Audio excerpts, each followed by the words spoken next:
J'avais déjà fait une vidéo récemment que j'avais intitulée « Sommes-nous devenus fous ?»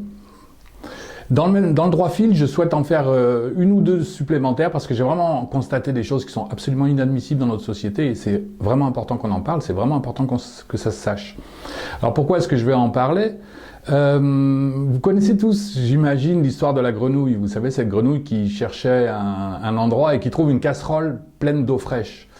Un jour, quelqu'un allume le feu sous la casserole et alors l'eau devient chaude. La grenouille trouve que c'est bien agréable et elle se détend dans cette eau chaude. L'eau chauffe de plus en plus et quand l'eau se met à bouillir, la grenouille est cuite. Voilà.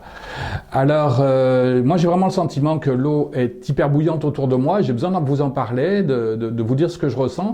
En quoi est-ce que je suis une grenouille différente des autres? J'en sais rien. Le fait est que je n'ai pas de télévision. Et ça me donne une approche un petit peu différente peut-être de certains.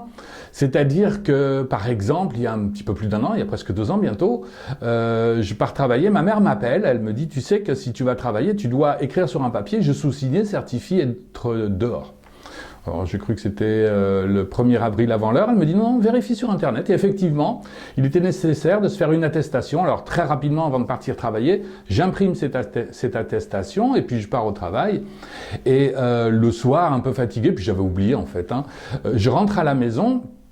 Et là, je me fais arrêter par la police. C'est un balai magnifique, c'est la brigade anticriminalité. En même temps, je devais être la seule personne à être dehors à ce moment-là. Ils m'ont coincé contre un mur. J'en ai un qui est arrivé à droite, l'autre à gauche, un qui est venu pile en face de moi. Je ne pouvais vraiment pas m'échapper. Ils avaient arrêté un criminel, c'était certain. Et ils me demandent, avez-vous votre attestation? Je leur dis, oui, bien sûr, je suis un bon citoyen. Regardez, j'ai l'attestation. Ne bougez pas, je vous la remplis. Ils m'ont dit, non, non, non, l'attestation doit être remplie avant de se faire arrêter. Sans quoi vous faites partie des criminels. Alors j'ai pris 166 € d'amende. Très bien. C'est comme ça, c'est le prix à payer pour n'avoir pas de télé. Ensuite, je suis parti à Paris.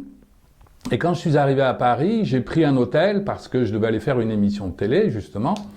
Et dans cet hôtel, il y avait un magnifique téléviseur. Donc je l'ai allumé, j'ai regardé. Et j'ai vu là, je ne sais pas si c'était un ministre ou un agent du gouvernement, qui venait dire, dans l'Ain, le département, hier, il y a eu tant de morts.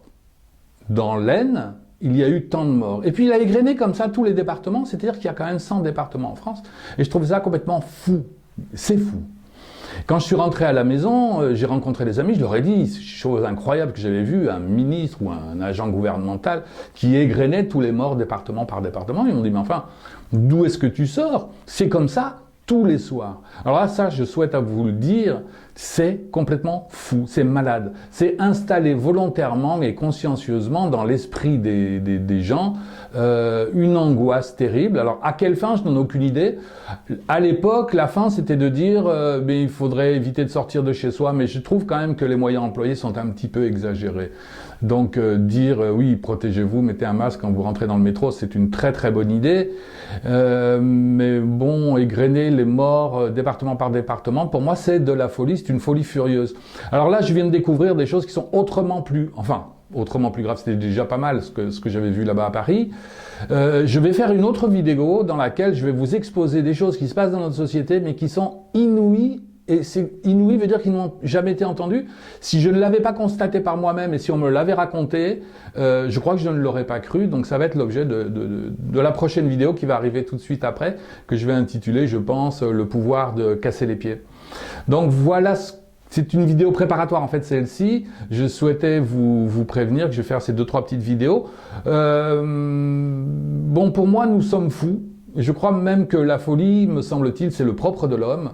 Alors c'est intéressant comme pensée parce que ça nous dit à ce moment-là, on arrête de se poser la question, est-ce que je suis fou? C'est à qui? On va se poser la question, et moi de ma folie, qu'est-ce que je vais en faire? Alors peut-être que si vous avez envie de le faire, pourquoi pas, égrener département par département des choses qui se sont passées hier. Pourquoi est-ce qu'on ne dirait pas, tiens, hier dans l'Ain, 300 enfants sont nés. Il y en a un qui était blanc, un autre était noir, un troisième avait la peau cuivrée. Un papa a dit dans l'oreille de son enfant la ilaha illallah. Une maman a dit dans l'oreille de cet autre shalom aleichem. Peut-être quelqu'un a dit gate gate param gate parasam gate bodhiswa. Enfin, chacun a cherché à transmettre quelque chose qui voulait dire bienvenue, que la paix soit sur toi. Je ne sais pas. Quelle folie vous habite? Ça serait rigolo que vous mettiez en commentaire qu'est-ce que vous avez décidé vous, qu'est-ce que vous allez en faire de votre folie, à quoi elle ressemble. Il y en a un qui va peut-être me dire moi j'aime peindre, un autre j'aime faire de la sculpture, un troisième j'aime écrire des histoires ou faire la cuisine, j'en sais rien. Vous avez envie qu'elle continue cette folie, vous avez envie d'y participer? Les Hawaïens nous disent « Nous sommes co-créateurs de notre réalité ». Je suis donc co-créateur de cette réalité. Alors, je vous demande pardon. Je suis désolé. Je vous aime. Merci. À tout de suite dans une vidéo un petit peu plus grave encore que celle-ci.